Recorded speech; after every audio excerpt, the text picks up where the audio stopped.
दिन और अब अंतिम कुछ घंटे बाकी रह गए प्रचार को लेकर।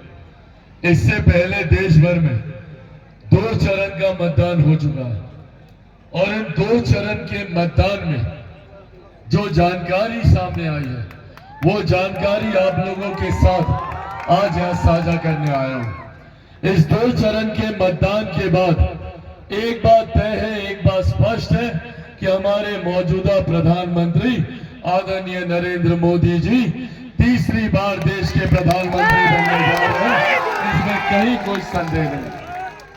तो साथियों, जब ये बात तय है कि हमारे प्रधानमंत्री तीसरी बार देश के प्रधानमंत्री बनने जा रहे हैं, तो ऐसे में हम लोगों की जिम्मेदारी बढ़ जाती है, हम लोगों की जवाबदेही बढ़ जाती है।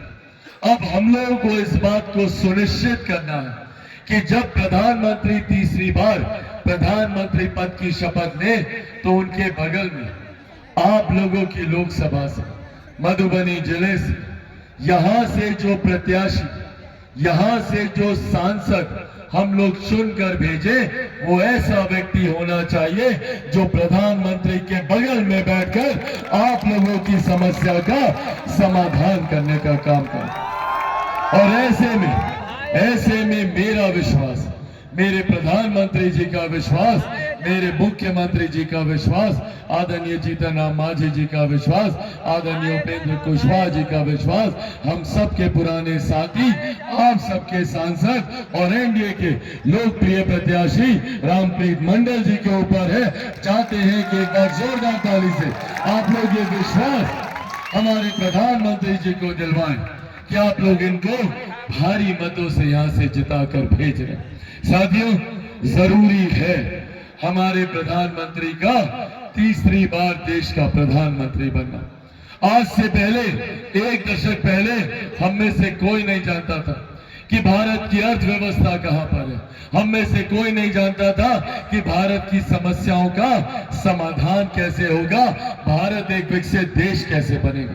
पर इन 10 सालों में हमारे प्रधानमंत्री ने न सिर्फ भारत को एक विकसित देश बनाने का लक्ष्य तय किया, बल्कि भारत की अर्थव्यवस्था को मजबूत कर हम लोग की मूलभूत जरूरतों के अभाव को दूर कर उस दिशा में कार्य करने का भी काम कर रहे। आज से पहले कोई अर्थव्यवस्था की चर्चा नहीं करता था, पर आज हम लोग को गर्व होता है, भारत दुनिया की 5वीं सबसे बड़ी अर्थव्यवस्था बना है, तो ये प्रधानमंत्री जी की देन है।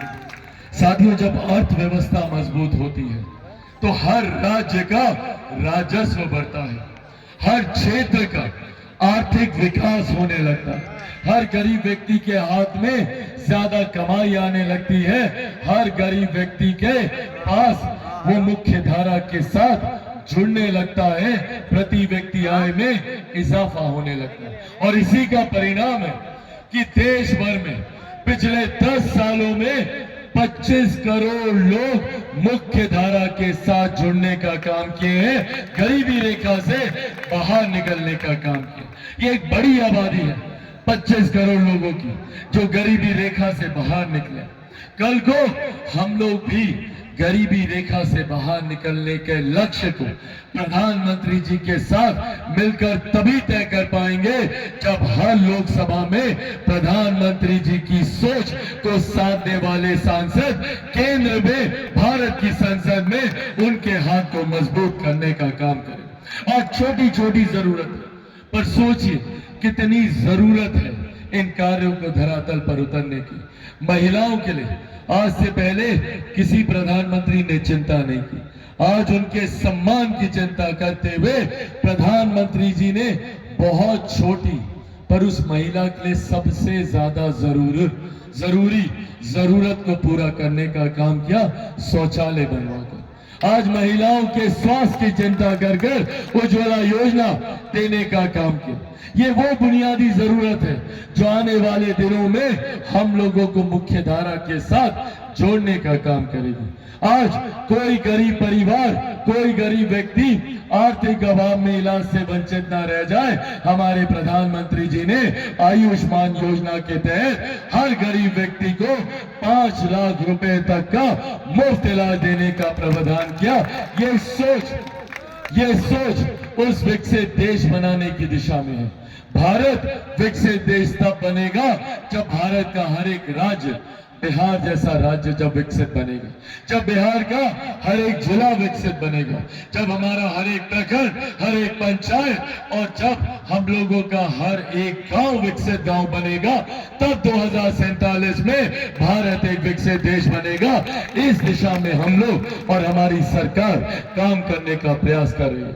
आज हम लोग को गर्व होता है कि देश की ही नहीं, दुनिया की सबसे बड़ी गरीब कल्याण की योजना भारत में चल रही है, जिसका श्रेय मैं मेरे नेता, मेरे पिता आदरणीय रामविलास पासवान जी को भी दूंगा।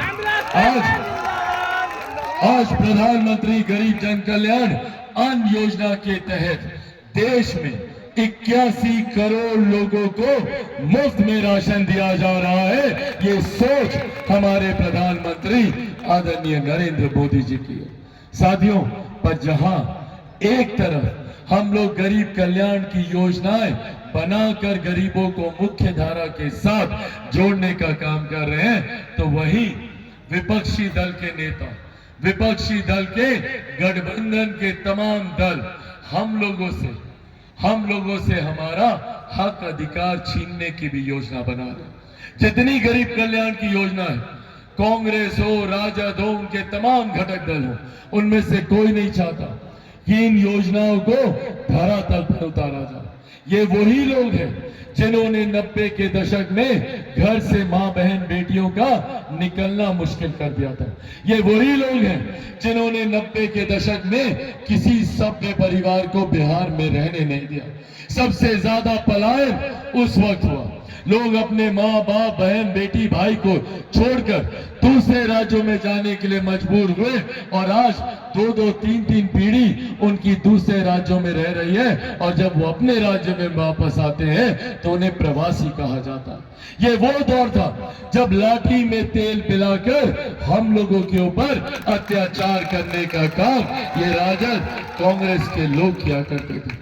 और आज ये वही लोग हैं जो हम लोग के बीच आ रहे हैं और अपने प्रत्याशियों के लिए मत मांगने का काम कर रहे हैं, जिन लोगों ने नौकरी के बदले हम लोगों की जमीन जायदाद हड़पने का काम किया।